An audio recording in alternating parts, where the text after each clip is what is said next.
बिस्मिल्लाहिर्रहमानिर्रहीम। अस्सलामुअलैकुम student. Class 9th physics chapter 3 में जो आज हमारा टॉपिक है वो है फोर्स एंड मोमेंटम। फोर्स और मोमेंटम में अगर हम देखें कि फ़ोर्स का जो रिलेशन है वो मोमेंटम के साथ बनता है। फोर्स रिलेटेड टू मोमेंटम, कि अगर हम फोर्स किसी जिस्म पर फोर्स लगाते हैं और उसमें जो मोमेंटम प्रोड्यूस होता है, आज उस बारे में डिस्कस करेंगे। अगर हम देखें कि वेलोसिटी, जब किसी जिस्म की वेलोसिटी चेंज होती है तो उसमें क्या प्रोड्यूस होता है? एक्सेलरेशन प्रोड्यूस होता है। अगर हम देखें, ये हमारे पास एक मैस है। अब हम इस मैस के ऊपर अगर फोर्स लगाएं, यानी हम लगाते हैं फोर्स, तो बॉडी जो है वो यहाँ से मूव करेगी और नई एक पोजीशन पर जाकर ठहर जाएगी। अब यहाँ पे अगर हम देखें इस मुकाम के ऊपर, ये जो मैस है, जो इसकी वेलोसिटी जो है ये बिल्कुल रेस्ट की हालत में है, तो जो इसकी वेलोसिटी है वो क्या है? vi। अब फोर्स लगाते हैं तो फोर्स लगाने से जब भी कोई बॉडी, किसी बॉडी में कुछ डिस्टेंस, कुछ डिस्प्लेसमेंट आता है तो हम कहते हैं इसमें क्या प्रोड्यूस होता है? एक्सेलरेशन। अब हमने इस मैस पे फोर्स लगाई, अब ये मैस यहाँ से कहाँ चला गया है? इस पॉइंट पे। अब मैस तो यही है। अब क्योंकि इसमें एक्सेलरेशन प्रोड्यूस हुआ है तो इसकी वेलोसिटी भी क्या हो जाती है? चेंज हो जाती है। तो जब किसी जिस्म पर फोर्स लगाने की वजह से वो कुछ डिस्प्लेसमेंट तय करता है, तो अब यहाँ पे इसकी वेलोसिटी vi थी, तो अब यहाँ पे वेलोसिटी क्या हो जाएगी? vf हो जाएगी। मतलब वेलोसिटी क्या हो रही है यहाँ पे? चेंज। अगर हम देखें change in velocity divided by time, तो चेंज इन वेलोसिटी होता है vf minus vi over t। तो ये किसके बराबर होता है? एक्सेलरेशन के। यानी वेलोसिटी में चेंजिंग जो होती है वो एक्सेलरेशन कहलाती है। चलो, यहाँ पे बात हम कर रहे थे वेलोसिटी। अब मैस चेंज, मैस तो वही है जो यहाँ पे था, मैस वही रहा। चेंज क्या हुई यहाँ पे? वेलोसिटी। अब हमने एक मैस में फोर्स लगाने के बाद उसकी वेलोसिटी जो हो गई वो चेंज हो गई है। तो अब हमने मोमेंटम लेना है कि अब यहाँ पे इस पॉइंट पे मोमेंटम कितना था, और जब बॉडी मूव करके यहाँ पे गई तो इसमें मोमेंटम कितना था। तो दो चीज़ें हैं, तो हम कहते हैं P1 या PI कर लेते हैं। PI मतलब इनिशियल मोमेंटम। अगर हम इसको लिख लें कि PI में अगर हम लोग लिख लें तो हम लिख सकते हैं इसका इनिशियल मोमेंटम। इनिशियल मोमेंटम, तो इसको हम लिखते हैं PI। मोमेंटम अगर हमने पीछे पढ़े, मोमेंटम बराबर होता है मैस मल्टीप्लाई वेलोसिटी। अब बात हो रही है इनिशियल मोमेंटम की, तो मोमेंटम बराबर है मैस मल्टीप्लाई वेलोसिटी। तो मैस हमारे पास यही है और वेलोसिटी क्या है? Initial vi। तो इनिशियल मोमेंटम क्या होगा? Mass multiply initial velocity. अब मोमेंटम चेंज होके फाइनल होगा, तो फाइनल मोमेंटम हमारे पास क्या होगा जी? Final momentum. तो फाइनल मोमेंटम हम मोमेंटम P साथ F फाइनल मोमेंटम। तो उसी तरह जैसे P mass multiply velocity initial momentum, तो मैस मल्टीप्लाई फाइनल वेलोसिटी। तो क्या हो गए? ये इनिशियल मोमेंटम है और ये हमारे पास फाइनल मोमेंटम है।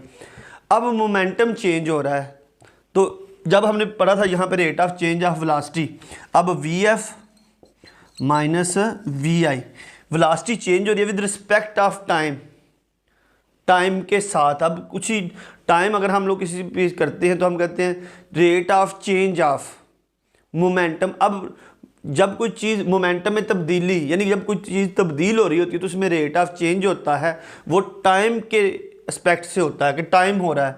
तो अब अगर हम देखें तो हम कहते हैं जी initial final momentum, final momentum minus initial momentum. Final, जैसे final velocity minus initial velocity हम लोग करते हैं, तो sir final momentum minus initial momentum, तो ये क्या हो जाएगा, चेंज इन मोमेंटम। मोमेंटम यहाँ पे चेंज हो रहा है, चेंज इन मोमेंटम, तो किसके बराबर है जी, final momentum minus initial momentum के। अब चेंज इन मोमेंटम क्या है, फाइनल मोमेंटम है हमारे पास, तो वो क्या है, अगर हम देखें final momentum minus initial momentum, तो फाइनल मोमेंटम हमने क्या लिया था, मैस मल्टीप्लाई वी एफ, और इनिशियल मोमेंटम था मैस मल्टीप्लाई वी आई। अब क्योंकि हमने कहा था रिस्पेक्ट ऑफ चेंज, ठीक है, चेंज इन मोमेंटम तो टाइम की रिस्पेक्ट से होगा, तो हम क्या करेंगे, अब दोनों तरफ क्या कर लेंगे, टाइम से डिवाइड कर लेंगे। तो अगर यहाँ से देखें तो हम टाइम पे डिवाइड कर लेते हैं, इक्वल है टाइम के। तो फाइनल मोमेंटम, सॉरी नीचे कर लें थोड़ा, minus initial momentum over time. इन दोनों में से अगर हम मैथ्स, क्योंकि सेम एक ही है, तो मैथ्स कॉमन ले लें, V F minus we I over T. अब स्टूडेंट यहाँ पे देख लें, V F minus we I over T किसके इक्वल है, एक्सेलरेशन के। ये हमने पहले भी बताया था कि rate of change of velocity is the respect of time is equal to acceleration के। तो इसका मतलब अब ये हो जाएगा, अब इसकी जगह पे क्या आ जाएगा, V F minus we I over T is equal to final momentum minus initial momentum over time equal है मैस मल्टीप्लाई एक्सेलरेशन के।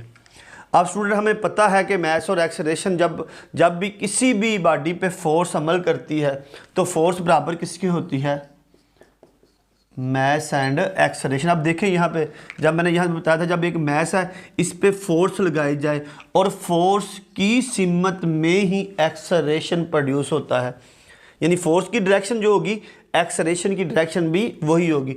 तो फोर्स किस पे लगी, मैस पे, और क्या प्रोड्यूस हुआ, एक्सेलरेशन। तो फोर्स बराबर होती है मैस एंड एक्सेलरेशन के। तो इट्स मीन दैट अगर हम देखें तो final momentum minus initial momentum over time is equal to force. Rate of change of momentum जो होगा वो फोर्स के बराबर होगा, मतलब फोर्स जो है वो rate of change of momentum के इक्वल होती है।